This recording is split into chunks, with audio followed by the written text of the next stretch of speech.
38তম BCS আসা প্রশ্ন। আমাকে বলতেছে যে একটি সমবাহু ত্রিভুজের একটি বাহুর মান এ একক হলে ত্রিভুজটির ক্ষেত্রফল কত? তো আমরা একটু আগে শিখে আসলাম √3/4 গুণন বাহু স্কয়ার। এটা কার ক্ষেত্রফলের সূত্র? সমবাহু ত্রিভুজের ক্ষেত্রে ক্ষেত্রফলের সূত্র। সমবাহু বললে √3/4 গুণন বাহু স্কয়ার হয়। অথবা এটার মান বের করা যায় s * s - a * s - b * s - c দিয়েও। শিখে আসলাম না? তো যেহেতু ডিরেক্ট সূত্র বের করতে বলছে তাহলে ডিরেক্ট সূত্রটা হবে √3/4 গুণন বাহু স্কয়ার।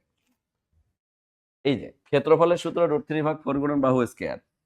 আর যদি আপনি এই জায়গায় উচ্চতার ফর্মুলা ব্যবহার করেন তাহলে উচ্চতার ক্ষেত্রে √3 এর জায়গায় √3 থাকে, 4 এর জায়গায় 4 এর অর্ধেক 2 হয়, আর বাহু স্কয়ারের জায়গায় একটা বাহু হয়। এটা আবার উচ্চতার ফর্মুলা। ক্ষেত্রফল আর উচ্চতার ফর্মুলা জাস্ট 4 এর জায়গায় 4 এর অর্ধেক 2, a স্কয়ারের অর্ধেক a।